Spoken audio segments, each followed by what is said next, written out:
Bonjour mes chers frères et sœurs dans le Seigneur, c'est le révérend Jacques Dinabanza. Je suis encore avec vous pour prêcher la bonne nouvelle de l'Évangile. Et cette bonne nouvelle de l'Évangile est intitulée « Dieu n'oublie jamais ses fidèles. Dieu n'abandonne pas ses enfants ». Alors nous allons voir surtout la bienveillance de David envers Méphibosheth, fils de Jonathan et petit-fils du roi Saoul. Mes chers frères et sœurs dans le Seigneur, les souffrances et les épreuves ne doivent pas nous éloigner de Dieu, car Dieu n'abandonne pas ses enfants qui mettent sa parole en pratique.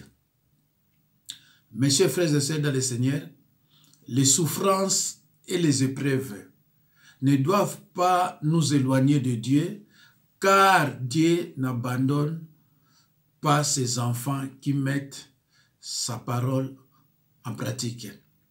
Lisons dans Psaume 37, 28. « Car l'Éternel aime la justice et il n'abandonne pas ses fidèles. Ils sont toujours sous sa garde. Mais la postérité des méchants est retranchée. » Mes chers frères et sœurs, nous sommes toujours dans le combat spirituel. Et je trouve juste que tout ce que j'affirme soit examiné à la lumière des Écritures et qu'il puisse donc être contesté si je me trompe. Frères et sœurs en Christ, l'expérience a montré que Dieu finit toujours par redresser les torts et venger les graves injustices. Saul qu'on appelle aussi parfois Saoul, fut le premier roi du peuple d'Israël vers 1040 avant Jésus-Christ.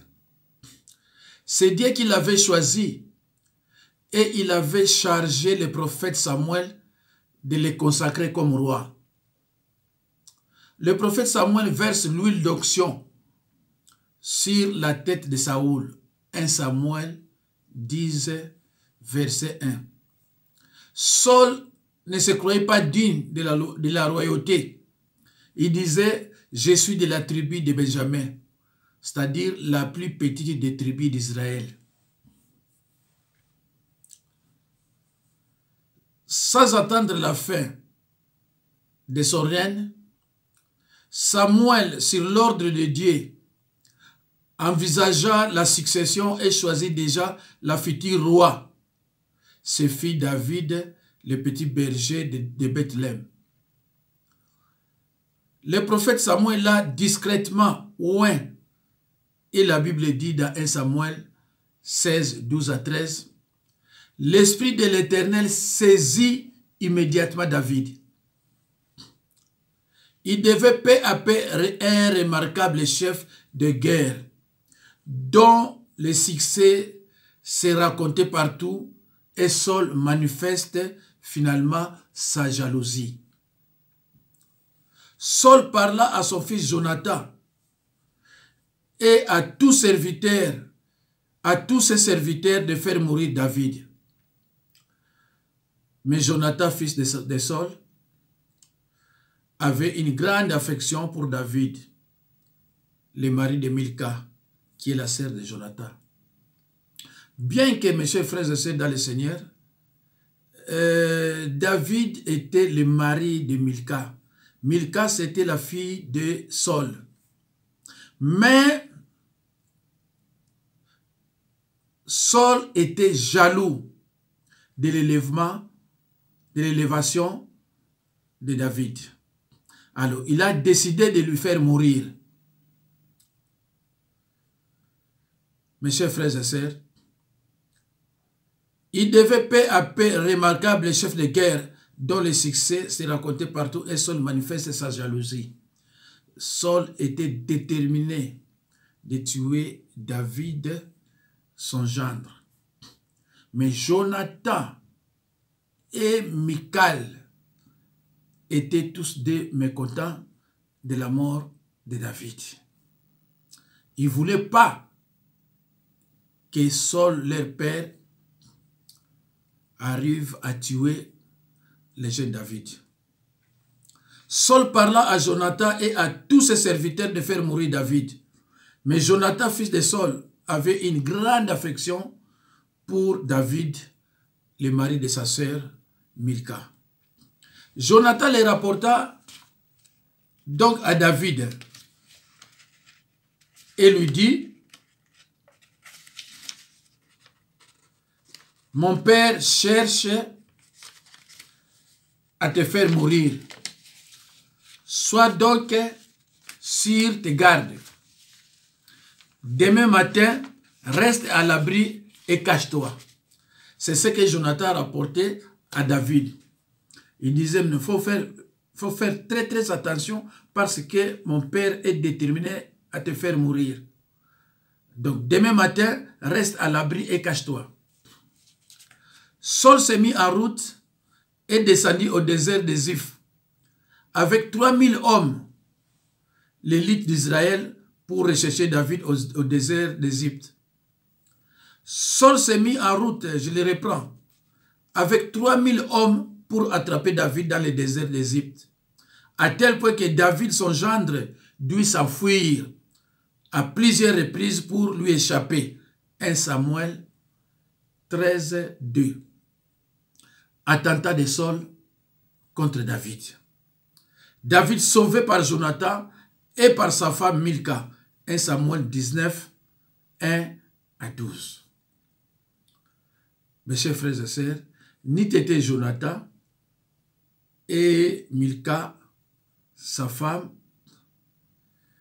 Saul devrait procéder immédiatement à l'arrestation de David et lui faire périr. Mais heureusement, Jonathan, surtout Jonathan, a intervenu à temps opportun. David informé par Jonathan de l'hostilité de Saoul. Les deux amis prennent congé l'un de l'autre. 1 Samuel 21 à 2, 1 Samuel 20, 16 à 17, 1 Samuel 20, 40 à 43. David dans le cas de Saul. 1 Samuel 26, 1 à 8. David dans le cas de Saul. Je lis la parole au nom de Jésus-Christ. David, gendre de Saul, épargne la vie de Saul. Car la Bible dit de ne pas toucher sur loin de Dieu. Il était là, il était prêt à tuer Saul, mais il y a un verset biblique qui dit ne touchez pas sur loin de Dieu. Alors nous allons lire, mes chers frères et sœurs, dans 1 Samuel 26, 1 Samuel 26, 8 à 11. 8. Abishai dit à David: Dieu livre aujourd'hui ton ennemi entre tes mains. Laisse-moi, je te prie, le frapper de ma lance et le clouer en terre d'un seul coup, pour que je n'aille pas à y revenir. 9. Mais David dit à Abishai: ne les détruis pas, car qui pourrait impunément porter la main sur loin de l'Éternel? 10. Et David dit: l'Éternel est vivant. C'est à l'Éternel seul à le frapper, soit que son jour vienne et qu'il meure, soit qu'il descende sur un champ de bataille et qu'il périsse. 11. Loin de moi, car l'Éternel, non, loin de moi, par l'Éternel, de porter la main sur loin de l'Éternel. Prends seulement la lance qui est à son chevet, avec la cruche d'eau, et allons-nous-en. Mes chers frères et sœurs, David, dans les camps de Saul, il était prêt à l'arrêter et à lui faire mourir. Mais David se souvient d'un verset biblique qui dit « Ne touchez pas un oint de Dieu ». Il dit non, parce qu'il a été consacré par Dieu. Alors c'est à Dieu de le punir. Moi, je ne me mêle pas. Donc, Saul a été sauvé. Saul a été épargné par David. À cause de sa désobéissance à Dieu, Saul est destitué. 1 Samuel 28, 8, 1 Samuel 13, 13. À cause de sa désobéissance à Dieu, Saul a été destitué. Tu as agi en insensé, Samuel dit à Saul, et l'Éternel choisit un roi dans une autre famille, celle d'Isaïe, le père de David. Jonathan accepte chez soi sans jalousie, sans haine vers celui qui, humainement, lui prend la place, ni désir de vengeance. Mes chers frères et sœurs, a priori, lorsque Saul a été destitué en tant que roi, c'est son fils, le prince Jonathan, qui devrait lui succéder. Mais Dieu a décidé autrement. Et Jonathan a accepté le choix de Dieu, la décision de Dieu. Il ne pouvait rien dire. Parce qu'il fit un homme étroit qui craignait Dieu. Alors, Jonathan accepte chez soi sans jalousie, sans haine, envers celui qui humainement lui prend la place, ni désir de vengeance. Il est habité par la crainte de Dieu, contrairement à son père qui est dominé par les craintes des hommes. Jonathan a conclu une alliance avec David, le futur roi.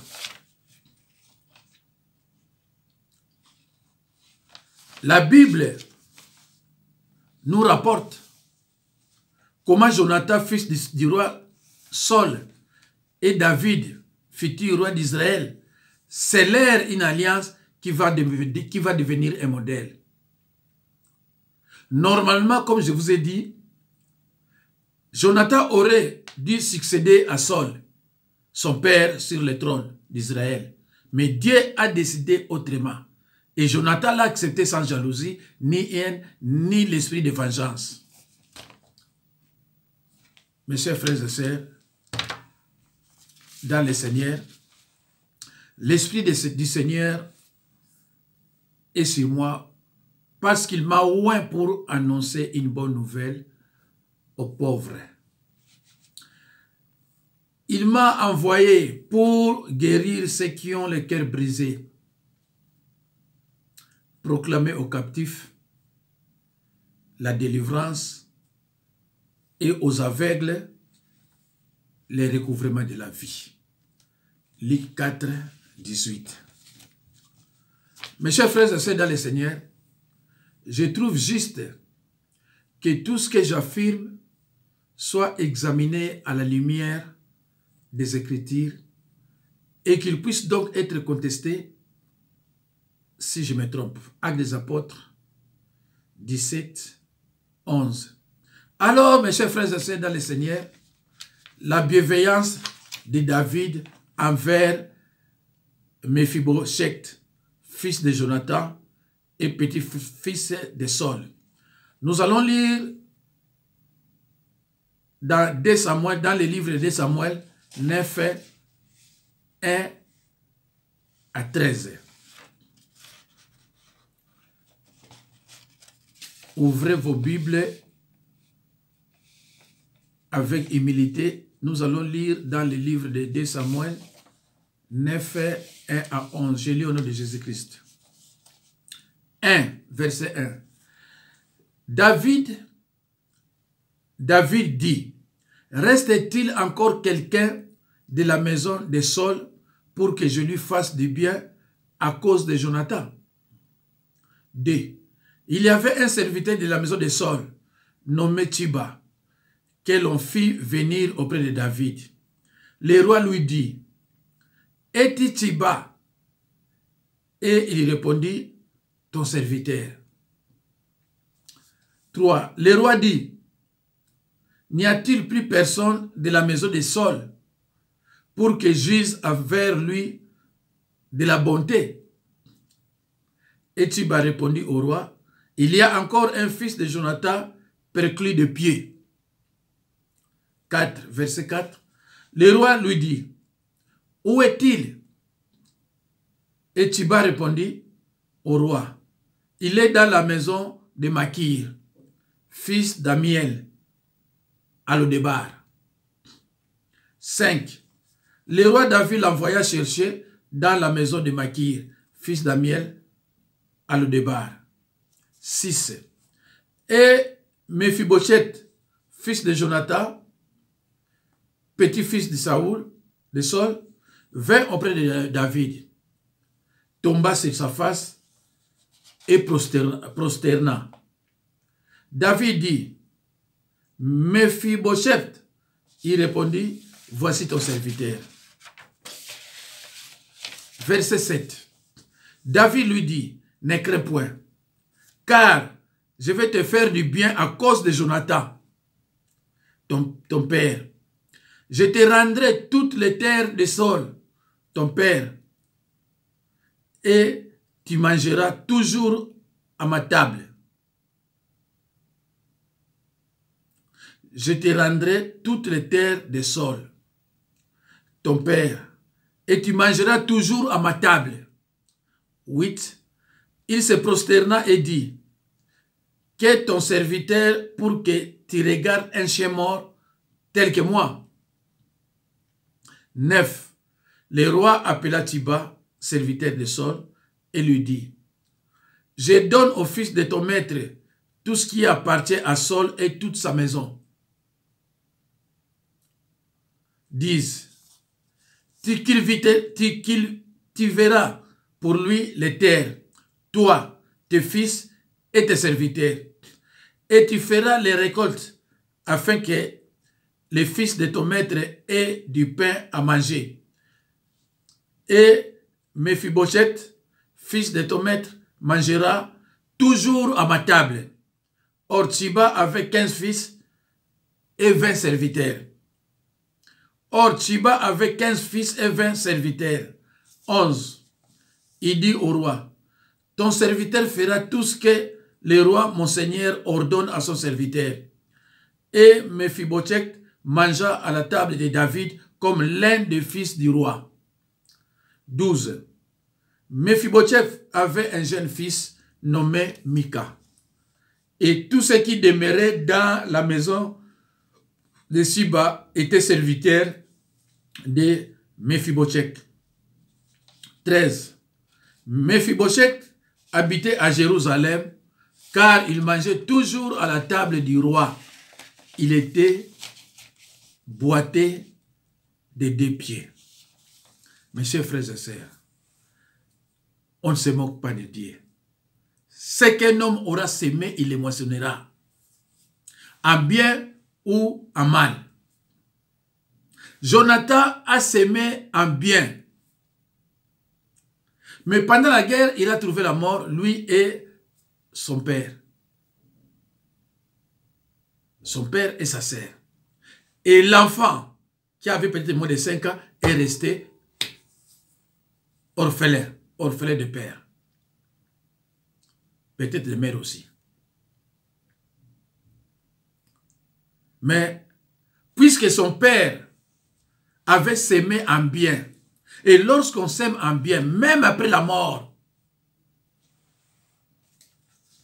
tes enfants doivent récolter, n'est-ce pas, ce que tu as semé. Mes chers frères et sœurs dans le Seigneur, il est le fils de Jonathan et le petit-fils de Saul.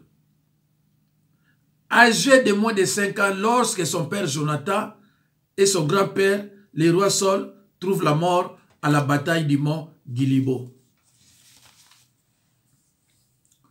En apprenant la nouvelle, sa nourrice prend la fuite et dans sa précipitation, laisse tomber l'enfant par terre. Ce dernier restera boité de 2 pieds. 2 Samuel 9, 13. L'enfant est transporté au pays de Balad, à Lodémar, où il trouve refuge chez Makir, fils d'Amiel, qui assure son éducation. Quelques années plus tard, le roi David se souvient de cette famille de Saul et apprend que Mephibosheth vit chez Makir.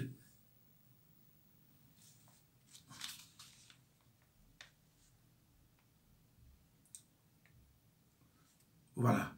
David, c'est pour cela que David a demandé, reste-t-il encore quelqu'un de la maison de Saul pour que je lui fasse du bien à cause de Jonathan? Il a précisé à cause de Jonathan. Parce qu'il se souvient que Jonathan lui a rendu des services. Il a fui son père à plusieurs reprises. Sinon, il allait déjà mourir. Et maintenant, il est devenu roi. Il faut qu'il fasse du bien à cette famille. Et surtout à Jonathan. Mais Jonathan n'était plus. Jonathan est décédé. Mais il y a son fils. Il y a son fils. C'est que nous s'aimons. Quand on s'aime en bien, même après ta mort, tes enfants, n'est-ce pas, vont bénéficier de ce que toi tu as semé. Et si tu as semé en mal, tes enfants aussi vont récolter l'iniquité, ta méchanceté.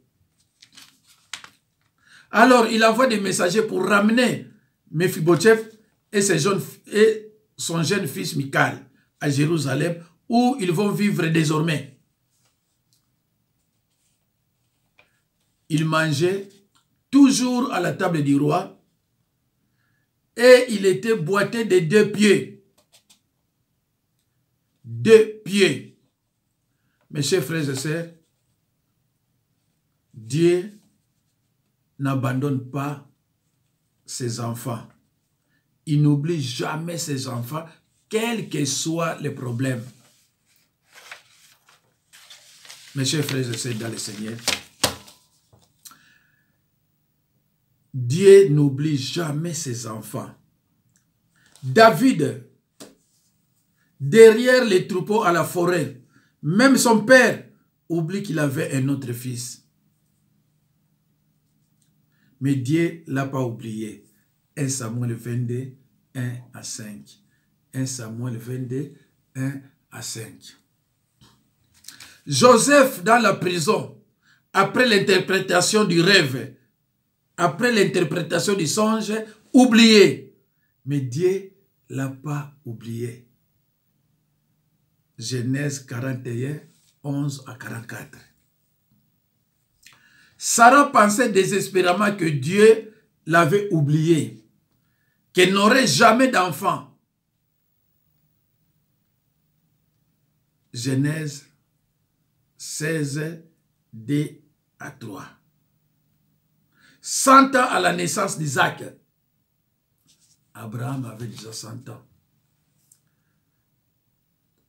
Sarah pensait désespérément que Dieu l'avait oublié, qu'elle n'aurait jamais d'enfant. Mais hélas, au final, Sarah a eu un enfant qui s'appelait Isaac. Genèse 16, 2 à 3. Frères et sœurs en Christ, Isaac s'est marié à l'âge de 40 ans. Il a eu des enfants à l'âge de 60 ans. 20 ans de prière, 20 ans de supplication, 20 ans de jeûne. Dieu ne l'a pas oublié. Mes chers frères et sœurs, Dieu t'a pas oublié aussi. Quelles que soient les tempêtes, quelles que soient des chutes et rechutes, Dieu t'a pas oublié. Dieu n'oublie jamais ses enfants. Ses enfants qui sont dans son royaume. Priez sans cesse. Continuez à prier. Isaac s'est marié à l'âge de 40 ans. Il a eu des enfants à l'âge de 60 ans. Dieu ne l'a pas oublié. Mes chers frères et sœurs dans le Seigneur, lorsque vous demandez quelque chose à Dieu, sois patient.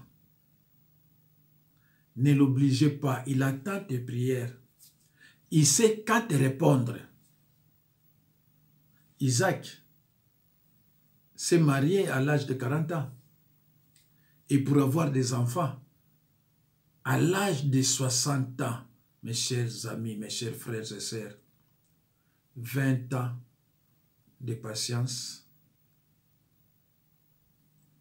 20 ans de souffrance,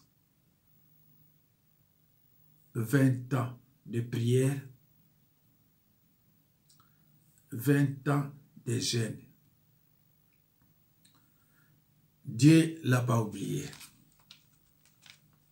Frères et sœurs de Christ, je te dis aussi, toi qui me suis,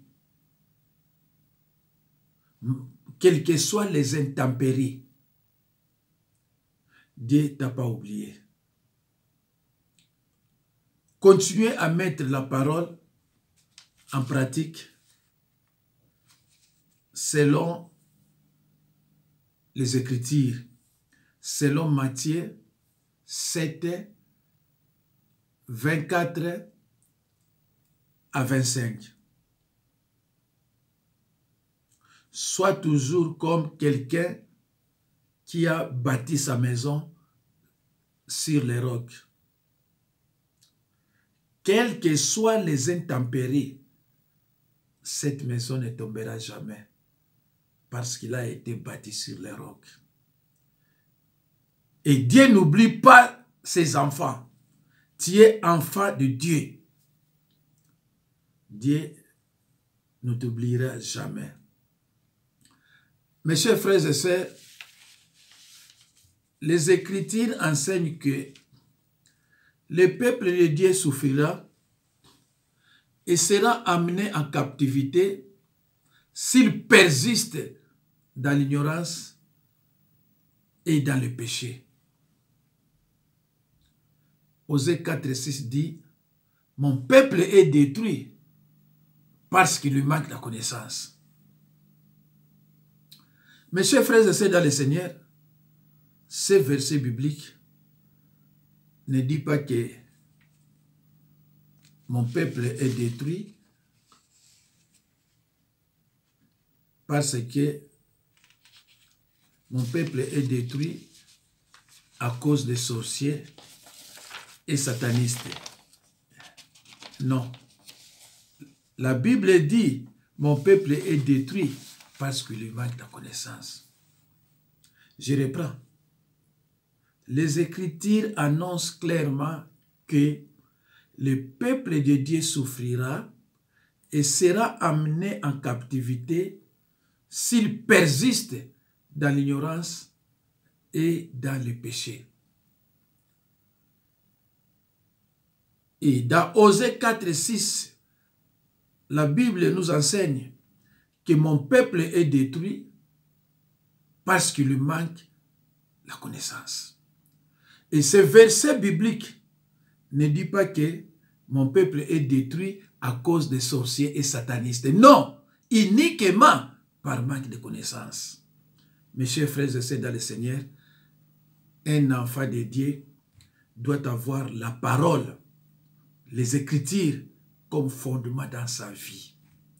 C'est pour cela, la Bible dit dans Matthieu 7, 24 à 25, c'est pourquoi quiconque attend ces paroles que je dis et les met en pratique sera semblable à un homme prudent qui a bâti sa maison sur les rocs.